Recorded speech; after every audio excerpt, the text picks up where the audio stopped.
అప్పుడు 16వ అధ్యాయంలో 25వ వచనంలో ఏమంటాడు తెలుసా? ఆ రాత్రి వారు ప్రార్థన చేస్తున్నారు. సో కష్టం ఉన్నంత మాత్రాన ప్రార్థన ఎక్కడికి పోదండి. ప్రార్థన చేస్తాం మనము దేవుని సన్నిధిలో. ఎవరినైతే మీరు బలముగా నమ్ముకున్నారో, ఎవరైతే నీ రక్షకుడిగా నమ్ముకున్నారో, ఎవరైతే మీకు వెలుగుగా ఉన్నారో ఆ ప్రభు వైపు చూచి చెప్పాలి, ప్రార్థన చేయాలి. రెండోది ఏం చేశారు తెలుసా? వారు కీర్తనలు పాడుతూ ఉన్నారు. They were singing song. దెబ్బలతో చెరసాలలో ఆనందముతో పాటపాడడానికి అవకాశం ఇచ్చేది కేవలము క్రైస్తవ జీవితమేనండి. వారు ప్రభువును స్తుతించారు, వారు ప్రార్థన చేశారు, పాటలు పాడారు. మీ జీవితంలో కూడా ఏదైనా కష్టమైన పరిస్థితి వచ్చినప్పుడు అన్నీ మనకు తెలిసి రావండి.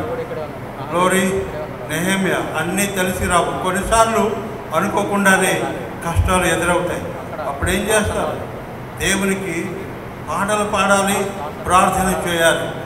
అది కేవలము ఎప్పుడైతే ఆ ప్రభువైన యేసు క్రీస్తును మీరు నీ వెలుగుగా పెట్టుకుంటావో, ఆయనంత విశ్వాసం ఉంచుతావో, ఆయన మీద ఆనుకొని నడుస్తావో అప్పుడు అంత స్థిరంగా ఉంటారు. 4వ వచనం చూడండి, అక్కడే కీర్తనల గ్రంథం 27:4. One thing have I desired of the lord. ఒకటి నేను కోరుకుంటున్నాను అన్నాడు. ఏంటి తెలుసా? That will I seek after. దాన్ని నేను వెతుకుతాను అంటున్నాడు ఈ కీర్తనకారుడు దావీదు మహారాజు. That I may dwell in the house of the lord all the days of my life. నా జీవిత కాలం అంతా కూడా నేను యెహోవా యొక్క ఇంటిలో నేను నివాసం చేయాలని నాకు కోరిక ఉందంటాడు.